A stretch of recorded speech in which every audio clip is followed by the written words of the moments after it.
அமைதி என்பது வந்து அறிவியல் பூர்வமானது. அதை வந்து மூட நம்பிக்கை வழியில் போய் நீ அதை பெற முடியாது. அதற்குன்னு விதிமுறைகள் இருக்குது.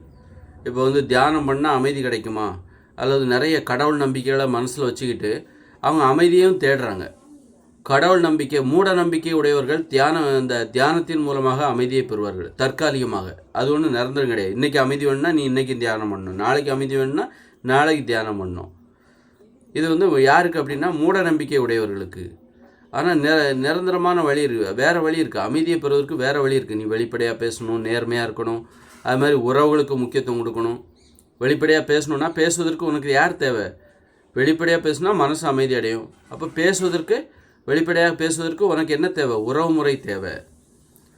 உறவுமுறை தேவை, அன்பு, பாசம், காதல், இதெல்லாம் மனசுக்கு அமைதி ஏற்படுத்தக்கூடியது. எளிமையான வாழ்க்கை வாழணும், 8 மணி நேரம் தான் வேலை பார்க்கணும், 8 மணி நேரம் தூங்கணும். இந்த மாதிரி ஒரு கிராமத்தில் வாழணும், நகரத்தில் வாழக்கூடாது. இந்த மாதிரி அறிவியல் பூர்வமாக ஒரு அமைதிக்கு சாதகமான விஷயம் உனக்கிட்ட இருந்தால் மட்டும்தான் உன்னால் அமைதியாக இருக்க முடியும். மனுஷங்க என்ன பண்ணுறாங்க? நல்ல மூட நம்பிக்கைகளை வளர்த்துக்கிறாங்க. மூட நம்பிக்கைகளை பற்றி கவலைப்படுறதில்லை. ஆனால் அமைதி மட்டும் வேணும் அப்படின்றாங்க. அமைதின்னா அமைதிக்கும் ஒரு பகுத்தறிவுக்கும் சம்மந்தம்னு நினச்சிக்கிறாங்க. நீ அறிவியல் பூர்வமாக வாழணும், எளிமையாக வாழணும், மனுஷங்க எப்படி வாழணும், என்ன சாப்பிட்ணும் முதற்கொண்டு எது நமக்கு ஏற்றது, அப்புறம் இந்த உலகம் பூமி உருண்டைங்கிறது கடவுள் ஒன்று, சிவன், அல்லா, இயேசு, இந்த மாதிரி கடவுள்லாம் கிடையாதுன்னு நீ நம்பணும். கிடையாதுங்கிறத நீ ஏற்றுக்கணும். அப்போ தான் உனக்கு அமைதி கிடைக்கும். இல்லைன்னா உனக்கு அமைதி கிடைக்காது. ஏன்னா அமைதி என்பது அறிவியல் பூர்வமானது. நீ பாட்டுக்கு இஷ்டத்துக்கு மூட நம்பிக்கைகளை வளர்த்துப்ப அமைதியும் வேணும், எனக்கு கூழுக்கு ஆசை, மீசைக்கு ஆசைன்ற மாதிரி ரெண்டுக்குமே நான் ஆசை அப்படின்னா கிடைக்காது. அமைதி என்பது வேறு, அது மூட நம்பிக்கைக்கும் அதுக்கு சம்மந்தமே. மூட நம்பிக்கை என்ன ஏற்படுத்தும் அப்படின்னா அமைதி இன்மையை தான் ஏற்படுத்தும். அமைதிக்கு எதிரானது தான் அந்த மூட நம்பிக்கைகள். மூட நம்பிக்கைகள் அறிவியல் பூர்வமானது கிடையாது, ஏற்றுக்கொள்ளக்கூடியது கிடையாது. அதனால் அமைதி என்பது அவ்வளோ ஈஸியாக உனக்கு கிடச்சிடாது. அதுக்கு நீ கஷ்டப்படணும். அது ஒரு சாதாரண விஷயம் கிடையாது. நீ ஒரு சீர்திருத்தவாதியாக இருக்கணும், நீ ஒரு பகுத்தறிவு நிரம்பியவராக இருக்க வேண்டும். உண்மையை ஏற்றுக்கொள்கிற பக்குவம் உன்னிட்ட இருக்கணும். எது உண்மையோ அதை ஏற்றுக்கொள்ள வேண்டும். உன் விருப்பத்துக்கு நீ இந்த உண்மைகளை மாற்ற முடியாது. நீ அடம் பிடிக்கிற, பிடிவாதமாக இருக்கிற, உண்மையெல்லாம் நான் ஏற்றுக்க மாட்டேன், ஒரு மத வெறியராகவோ சாதி வெறியராகவோ நீ இருக்கிற, ஒரு நிறவெறியராகவோ இருக்கிற அப்படின்னா அது ஒரு மூட நம்பிக்கை என்னும் பொழுது உனக்கு அமைதி என்பது கிடைக்காது. அமைதிக்கும் உனக்கும் நீ ஒரு ஆடம்பரமாக வாழணும்னு நினைக்கிற.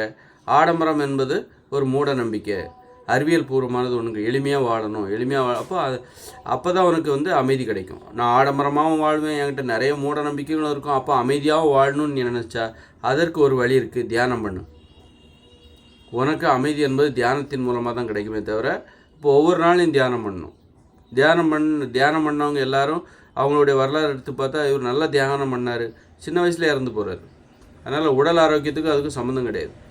இயற்கையான வழியில் நீ அமைதியை பெற வேண்டுமென்றால், ஏனென்றால் அமைதி என்பது அறிவியல் பூர்வமானது. அதுக்கு எளிமையாக வாழணும், உறவுகளுக்கு முக்கியத்துவம் கொடுக்கணும். அப்போ தான் வெளிப்படையாக பேசுவதற்கு நம்பிக்கையான ஆட்கள் உனக்கு கிடைக்கணும். நம்பிக்கையானவர்கள் தான் உறவு முறை. நம்பிக்கையான ஆள்களிடம் நீ வெளிப்படையாக பேச வேண்டும். சிலர் வெளிப்படையாக பேசுவாங்க, ஆனால் அவங்க நம்பிக்கையானவங்களா இல்லையான்னு தெரியாது. எல்லார்ட்டையும் வெளிப்படையாக பேசிகிட்டே இருப்பாங்க. அந்த மாதிரிலாம் பேசாமல் நம்மை ஒருத்தர் வந்து மதிக்கிறாரு, அவங்கக்கிட்ட நாம் வெளிப்படையாக பேசணும். நம்மளை மதிக்கிறாரா இல்லையா அப்படிங்கிறது தெரியாமலே ஒருத்தர்கிட்ட போய் வெளிப்படையாக பேசிகிட்டு இருக்கக்கூடாது. அது வந்து நம்முடைய மதிப்பை நாம் வந்து அவமானப்படுத்துகிற மாதிரி. அதனால் அந்த மாதிரி அமைதி என்பது அறிவியல் பூர்வமானது. அதை வந்து நீ மூட நம்பிக்கைகளை சுமந்து கொண்டு அமைதியை பெற்றுவிடலாம் என்று பணத்தை கொடுத்து வாங்கவே முடியாது.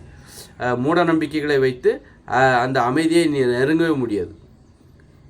நீ மூட நம்பிக்கைகளுக்கு போயிட்டாலே அமைதியை நோக்கி செல்லுகிற அந்த பயணம் திசை மாறிவிட்டது அப்படின்னு அர்த்தம். உனக்கு கிடைக்கக்கூடியது அமைதியின்மை தான். அவ்வளோ ஈஸியாக நீ அமைதியை பெற்றுவிட முடியாது என்பது தான் உண்மை.